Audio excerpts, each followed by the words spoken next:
We're rolling. Awesome. Well, I am incredibly excited to meet you and introduce Maelea to everybody who is watching this right now.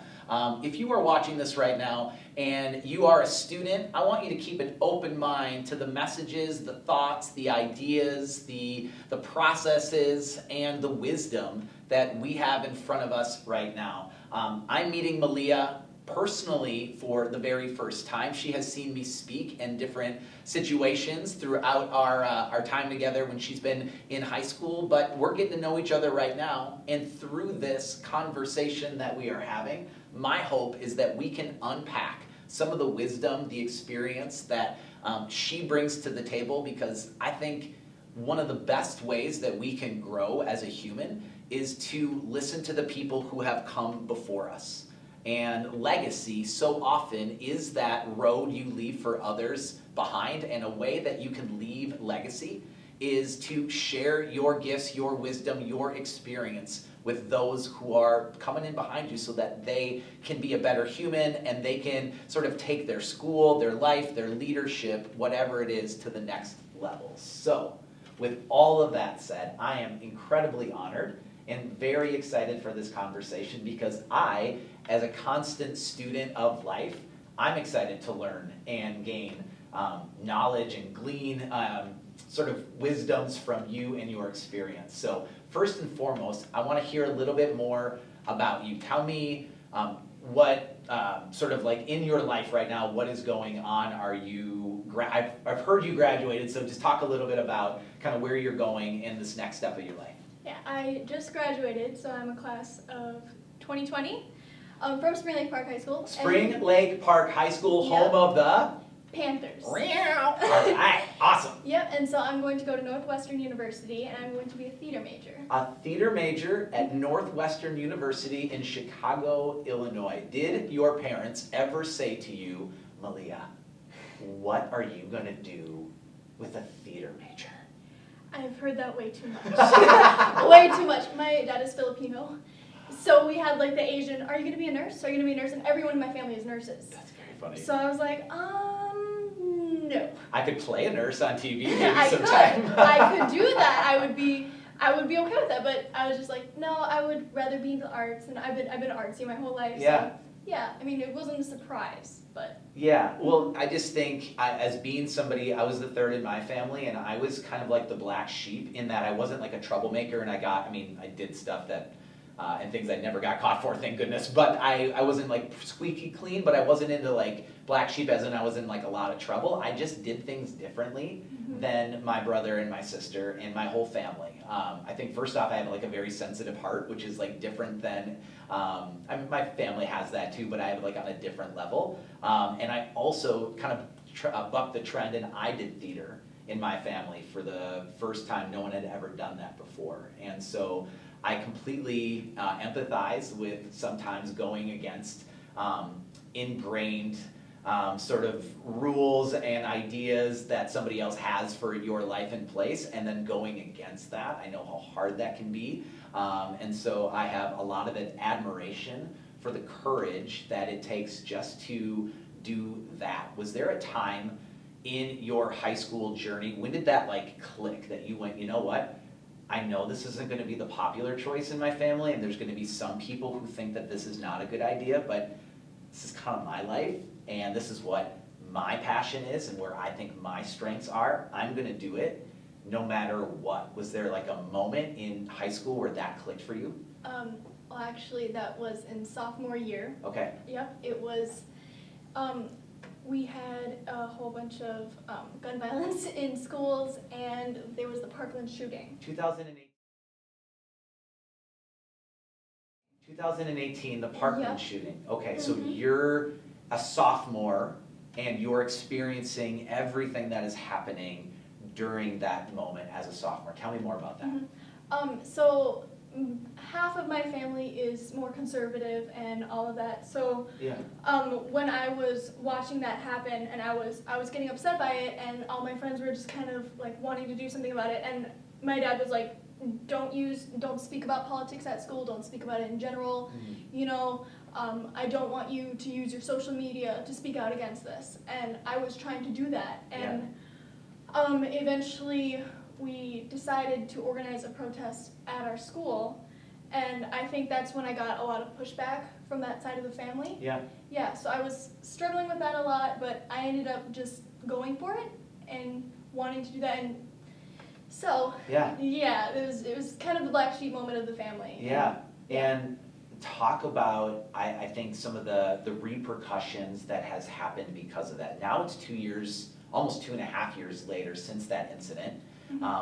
And are some of the same relationships that maybe were frayed or that you struggled with in 10th grade, have they stayed frayed? Have they actually come together? Has there been, a light bulb moment for anybody that kind of saw your side of things for the first time? Tell me about that. When I was younger, I was kind of just the one. I was outgoing, but I didn't really speak my mind. Yeah. So that moment, people kind of just realized, oh, she actually kind of has like a little Spitfire arsenal in that. Yeah. So eventually, as I grew to mature more after that, I was able to speak more facts and have more intelligent conversations with my family. Right. So we ended up sort of finding a middle ground, and they understood my side of my point of view, Yeah. and I understood theirs. So I think we definitely see more eye to eye now. Fantastic. Well, and just again, when you're talking wisdom and you're talking like how do you grow as a human being, I think what we're hearing right here is an excellent example of Maelea and her family, somebody who is older, an adult that sometimes gets stuck in their ways, of being able to come together with a compromise. And where I believe that starts for you is that what you said is you really almost presented your case, almost probably in a way where you learned how to talk to the other side. And because you were able to present it in a way that sort of they heard it with facts and maybe not just passion, but like you actually had some like reasoning behind it, they were able to see where you were coming from. What advice maybe would you give to somebody who is also trying to kind of like have to like go against maybe certain stigmas that have been in place in their family or with people in their lives, if they want to sort of, if they feel passionate about going in a different direction? One of the main things that that helped me on my journey was to listen, to understand, and not to reply. Because I think it's just, when you're talking to people and you have different viewpoints, it's hard because you're immediately just kind of want to like fight, and you're listening to them and you're like, no, that's wrong. But I think what helped me with my dad and what helped me with his side of the family is the fact that I had to take a step back and say, okay, why are they thinking this? Why do they believe that? Why they believe?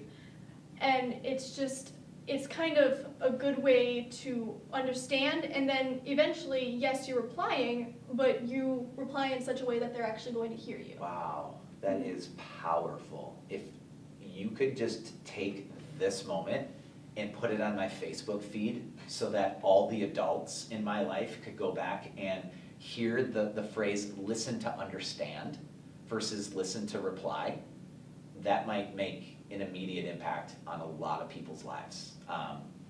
I think that's incredibly wise, and I think part of what acting does in so many ways is it gives you an opportunity to be in somebody else's shoes, quite literally. You have to play a different role, and by doing so, I think you really get to practice this idea of empathy and thinking about what that would be like if I was this person. And I just think that's an incredibly important skill to have and to build. I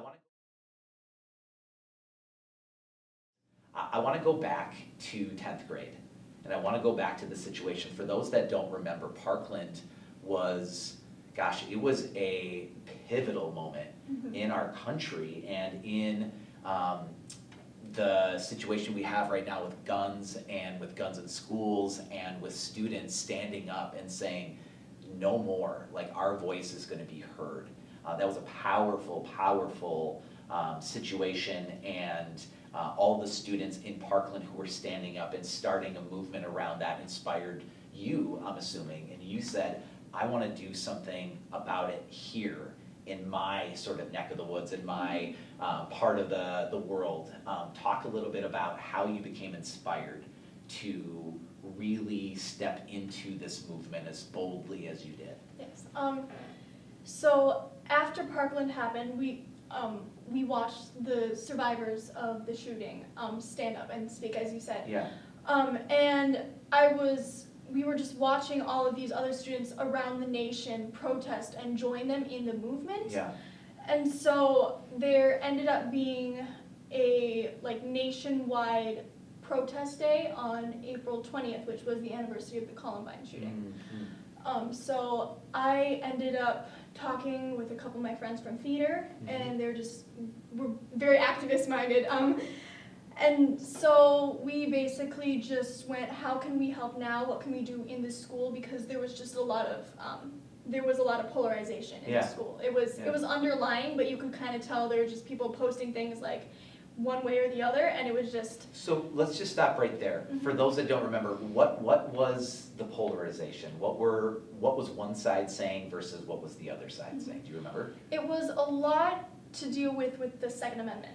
The right to bear arms. Right. And there was one side saying like, oh, we have the right to bear arms and, we want to keep our guns and all of that. And then there's other sides saying these guns are killing people. Right. Like there's the historical aspect of like, that's not actually what the Second Amendment said. Right. And then there's just the whole thing of you want to take our guns and no, we don't want to take your guns. We just want everyone to be safe. Right. And so there wasn't really much of, as I said, the middle ground. Yeah. And people saying, okay, well, I understand why you're saying this, and this is why I believe that. So we were trying to sort of find that middle ground in a way that we were all able to, learn things and move forward together. And you were trying to do that here at Spring Lake Park High School, yes. With this group in your community. Why was that important to do this just here within your own community? I think, we wanted to do this in our community because in a way we're like the other ones. Right. We're like the other schools. This could happen to our school. Totally. Yeah, and I think what's so prominent and just powerful about movements that were happening is that it was affecting everyone. It wasn't just, oh, this is a rich kid problem or a poor kid problem or any of the other things. It wasn't black and white, but the schools that were being affected were just that, schools. Yeah. And those were people that you knew, and those are teachers, and those are the students. Yeah. And next thing you know, we could be next. Absolutely. And when is enough enough, and when do you stand up, and when do you start using your voice for good rather than sitting sort of idly by hoping or praying, like we also, hope and pray that things get better, and it's like there's only so much of that before you go, we got to do something about it. But as anybody knows, that's not easy, and there's going to be parts of that where you get real fired up and you want to take it to the next level, and then you get stopped because somebody else maybe gets in the way. Did you have pushback? Did you have people and I would say hurdles you had to jump over and walls that got put in front of you that sort of impeded your momentum in this movement? Yes, we had a lot of hurdles, actually. Tell me more. We had a lot of students sort of getting mad about it. Yeah. And they're like, well, number one, you shouldn't protest during the school day, and this isn't going to do anything. I think that was the main one, was this isn't going to do anything, this isn't going to bring back the people that died, this isn't going to help anything, and you're just a small school. So what do you say then? So hey, listen, I'm a tax-paying person of this county, I want my, I'm not going to try to do whatever, but listen, I want to know why this what is this going to do for anybody? Come on, tell me. I had a post. Oh. I had a post. Let me look at Exhibit A. Yes, right here. Exhibit I A. love it. We had Come a lot prepared. of people. I think I'm looking at one right now, and people were saying, having a gun protest in school isn't going to change everything. The entire country has to commit change, not just a school. Yeah. And so I ended up, and I'm going to have to find it. That's okay. It's worth it. Ugh. Okay. People say that protests never work. However, how do you think segregation ended? How do you think people how do people think problems within our society are addressed? Do they believe people have just sat there for the problem to address itself? Has anyone heard of sit-ins, the Stonewall riot, the storming of the Bastille, the March on Washington, the Women's Suffrage Parade? Heck, even the Boston Tea Party was a protest. Protests do bring change because they show that people in the community care, especially students nowadays, because they're the ones dying in school shootings. They should have a voice and an opinion on the matter. This is one way to speak out. It's sad how people don't realize how much of an impact we can make with something like this. We are part of the grand movement, and every student that attends is making a step towards change. Maybe it isn't right away, but we're making a mark on the world in solidarity with those who have lost their lives. That's incredibly powerful. And it's something that should be a post that I think everybody reads and takes in. Your passion, your wisdom, your enthusiasm, all of that is in there, and it's done in a way that is honestly, it's not a shutdown sort of, like I don't shut down based on that, right? I'm open to what you have to say. It's very, very deep. And what would you say, like look at the camera right now, and what would you say to anybody who has maybe been passionate about a movement or something that they wanted to speak up about, but they've hit that wall and they're sort of stuck and they don't know if they can even write a response like that? You know what I mean? They hear that negative criticism and it feels so harsh that maybe it doesn't feel worth the work to try to like overcome that. I think don't underestimate the power of baby steps. Yes. I think what people think about at the first glance about movements is like those huge marches and all of those protests and just huge movements. When you look in history, there's so much change that has gone throughout our nation that it's hard to just kind of realize that, oh, I could be a part of that. But with every protest, with every march, there's one person there, and then there's another, and then it sort of spirals down from there, but it's one person can start it, and one little action can make a huge difference. So don't think you have to make a huge movement overnight. It's awesome. Yeah, there's a song by one of my favorite artists. His name's Matt Nathanson, and he has a song called Little Victories, and it reminds me of that, and I think you're right. These little victories that we have in our life can add up over time, and the ripple effect that we have sometimes goes further than our eyes will ever see. Go back and give your 10th grade self advice from the Maelea that you know today. If you could go back and give yourself any advice on what you know now on finding your passion, following your heart when it comes to choosing theater or being passionate about a movement, whatever it may be, if you could go back and give your 10th grade self some advice on how to make the journey a little bit easier, what would you say?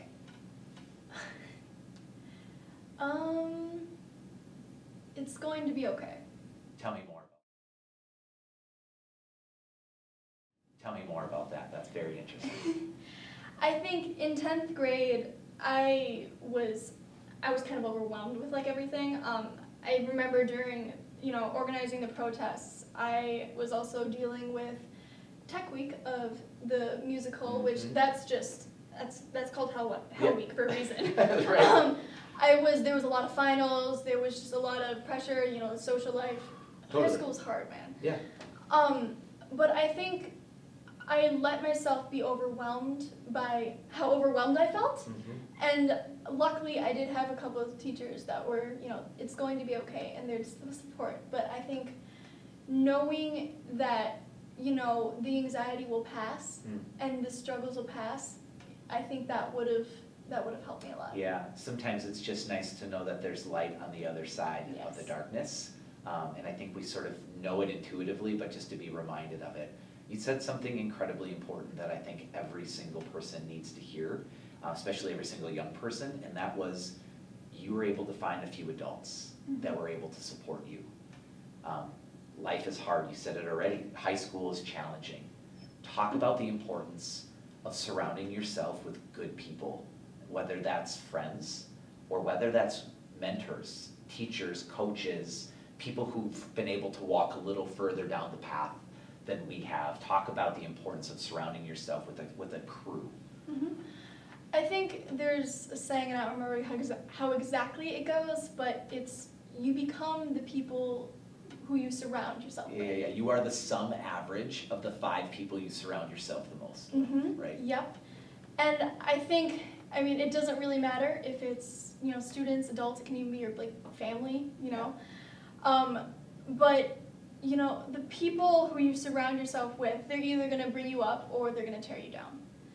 And I think it was so important and special to me to have the teachers in my life and the friends in my life that were able to say, you're going to make it, you're going to keep going, how can I help you, what can I do to make it better?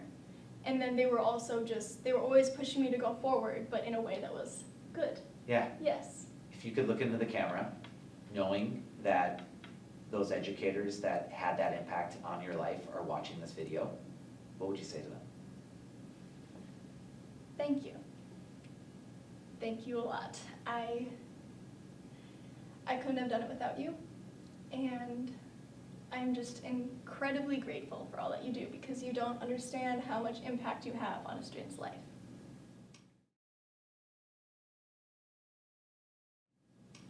You're going to college next year, Mm-hmm. a completely different experience. Yep. In a completely different experience because we're living in a completely different world than we ever have before with this pandemic. Where's your heart? Where's your head? How you feeling? Just as like if we're friends sitting down, I want to know like where are you at?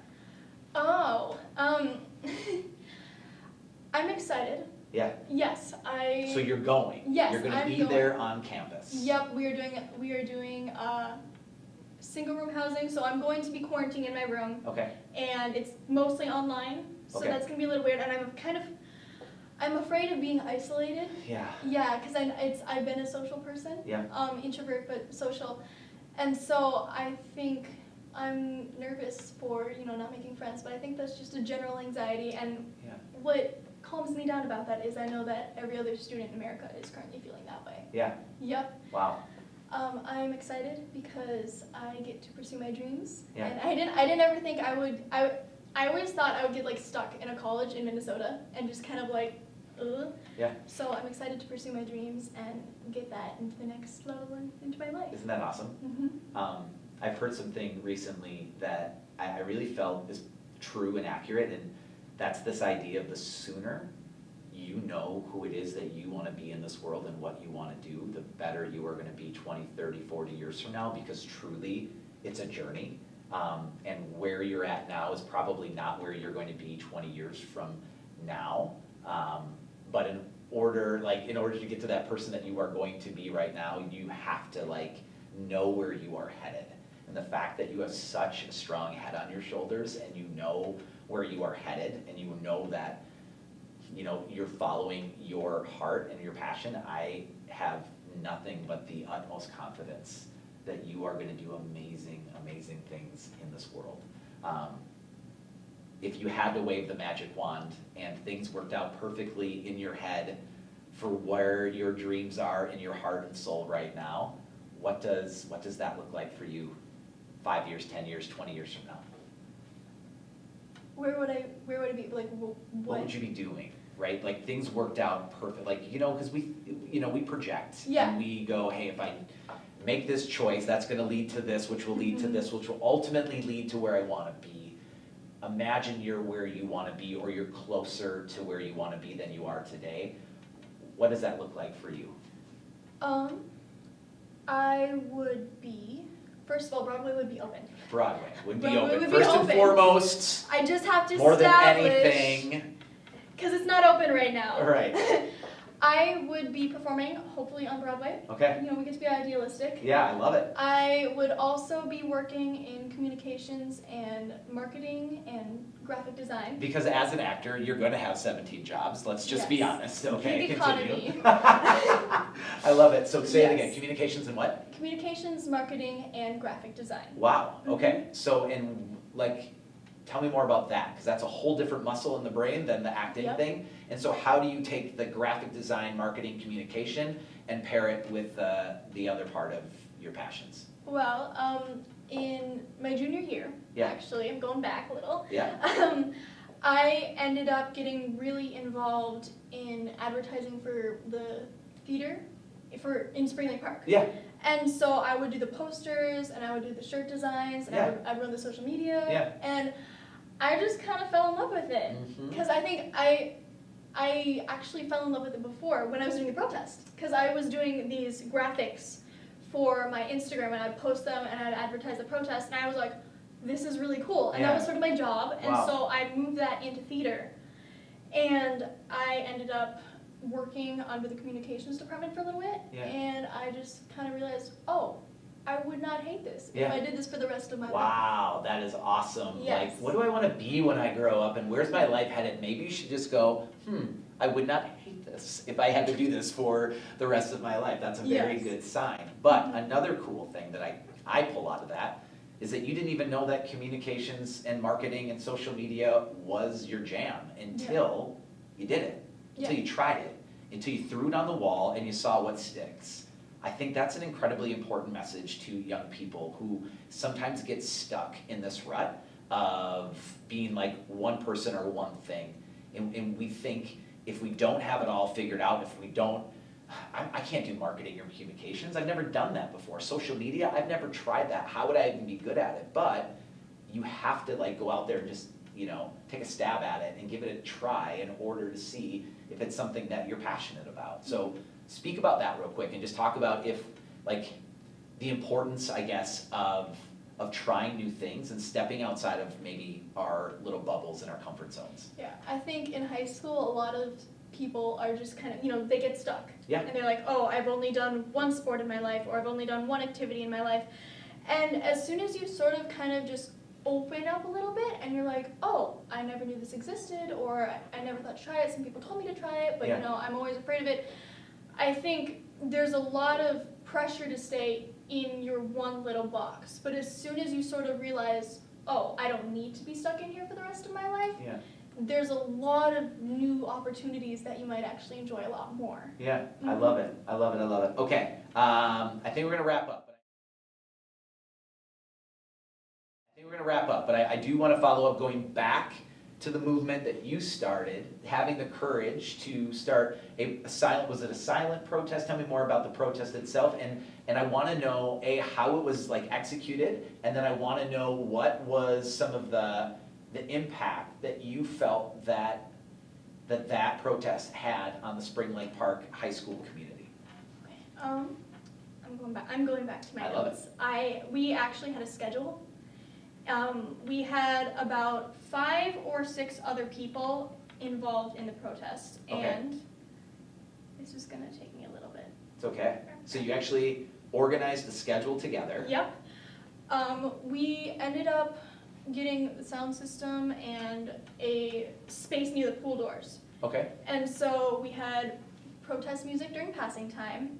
We had What's protest? Is protest it like music. Protests like specific music? Like music Yes. that is like Yes, no, like I love it. like now, when we have like the Black Lives Matter movement, there's a lot of things like, we're gonna start a riot and all like that. So stuff like that, but put that into, Got it. Then we had a speech, 2 minutes of silence, a poem.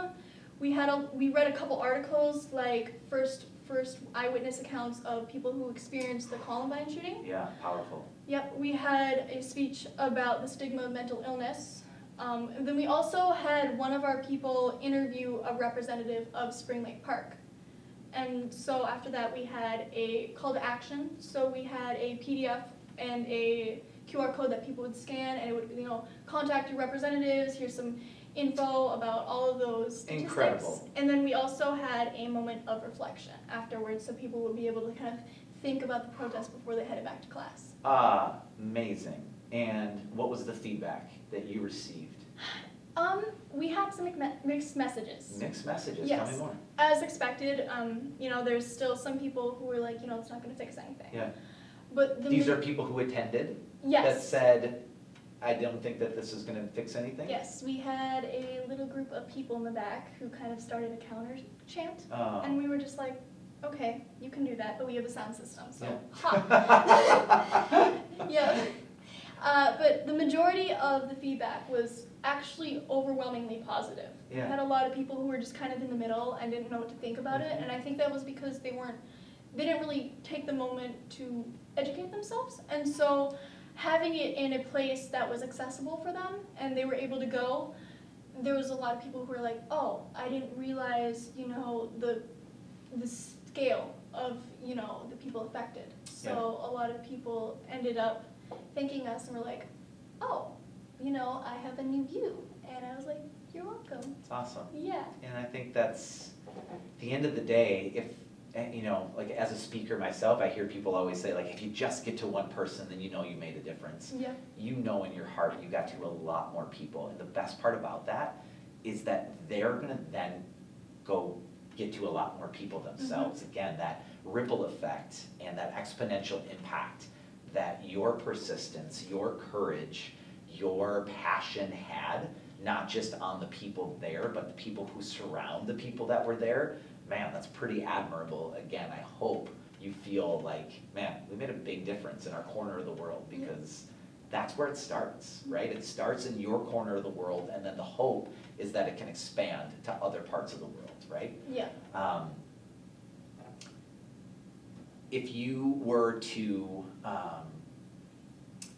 at the end of it all, if you were to go back again and look at it, what do you think the key things that you did in organization, in the delivery of the message, in the overall execution of what you did, what went really well, and again, what would be helpful if somebody was in your shoes going, hey, I'm passionate about something, I want to also move forward. What would be a way to get their passion heard, I guess? I'm gonna go back to the communications and marketing. Yeah. Because, hello.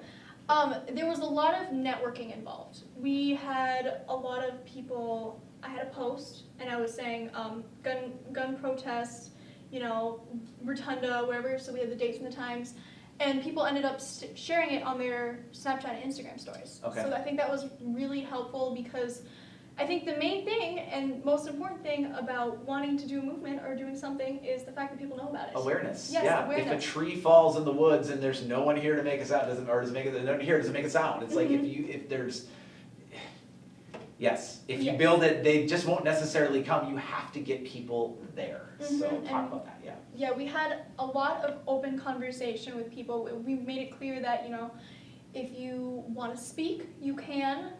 We had a group chat, which is great. Awesome. We might want to cut this out, but it was called 420 Protest It. So, that was fun. But no, we had a group of people, and it was just constantly expanding, because I know there's a lot of people that were interested in doing it, they just didn't know how to. So as soon as we had a platform and a date set and time, I think they kind of just flocked to it. Got it. Yep. Awesome. So awareness. Awareness. Okay. So getting the word out. What would be another thing that made it successful? Organization. Organization. Right. Organization. I heard that schedule piece where you had several people lined up. We had this that went into that. That doesn't just magically happen. You have to make sure, you're planning for that and getting a hold of people and making sure you are organized. Yeah, and I think what was really crucial to that is that we had a diverse group of people, and they played to their strengths. Awesome. So if there are people, I know a lot about, statistics, or I have connections with these people, or I do this, I can get this for us. We allowed people, and we got people who could do different things, so that we were able to have as much reach as possible and as much, impact. Totally. Wow. And so I think that's an incredibly important, as a leader, part of your leadership is delegation, right? Yes. And to give some of the tasks to others and really finding where their strengths line up with what needs to be done, so that they feel successful and that ultimately you have the best impact. So awareness, organization, and then what's like one more thing, if we were to give one more sort of like final takeaway that sort of made it work? I think logistically, We had a lot of problems to begin with like where we're going to set it up and all of that. And so we had to work a lot with the school, not in the way of, oh, this is a school sanctioned event, because they cannot do that. Yeah. But we let staff and teachers know that this is going to happen, and this is where it's going to be happening. This is where it's happening. Yes, got it. And, you know, we had it set during advisory, so people weren't able to, you know, skip class. There was no motivation to skip class. So I think just working with what you have and, you know, making sure that there's as least resistance as possible. I love it. That's what I would say, in a word, is resourceful.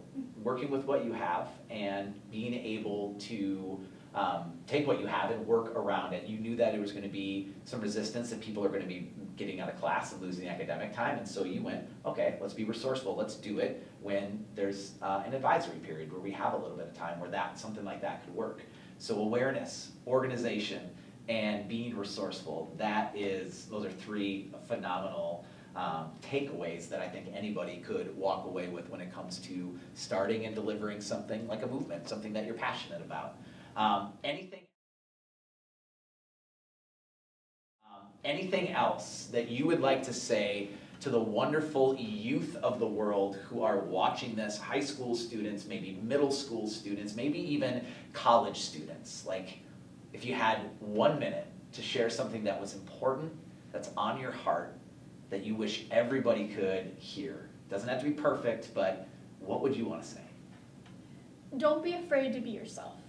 And don't hold yourself back for the benefit of other people, because at the end of the day, you are going to be the person who has to live with yourself the most. So bettering yourself and making sure that you're always, you know, aware of how you're feeling, but don't be afraid to express who you are and what you stand for, and just being comfortable, I think, is the most important part of your existence, is being comfortable with yourself. So yeah. I love it. That's fantastic. And I think part of getting to that comfortable state is taking risks and stepping out there and knowing it's probably not always going to be perfect. It's going to get a little messy. You might not be excellent at whatever it is that you're, you know, doing for the first time, but just taking those first, like you said earlier, baby steps, getting those little victories, I think is important. To say this conversation was delightful is an understatement. You are amazing, and everything that everybody has shared about you before we got to this interview is true. I wish you nothing but the best of luck, although I don't think I need to share any of it with you. I think you are well on your way to really doing some really, really great things. And just the best to you as you take this next step in your life as a human, as an actor, and as an activist. We need more Maeleas out there in the world. So thanks for watching. We really, really appreciate it. This is a long conversation. If you hung up with us the entire time, we hope you were able to get something out of it. Maelea, if someone would say, hey, I want to follow Maelea, she's an amazing human being. I want that Insta, I want that Snap, I want that TikTok, yo. TikTok might not even be a thing in a couple of years when you're watching this, who knows. Where can they follow you? You can follow me on Instagram at Maelea Tan, that is Maelea. My TikTok is also that, in case you want to follow me. I think that's it. I think it's just at Maelea Tan for every single social media that I have. Awesome. So well, that's good to keep it easy. Consistent. Yes. I love that. I have a couple that flip-flop and it's hard. So anything else you want to say before we wrap? I think I'm good. Awesome. Well, thank you so much for watching. Hope you were able to get something out of this. On behalf of Maelea, my name is Joe, the Happy Caveman. You guys are awesome. Let's do a little air high five to the camera. 1, 2, 3.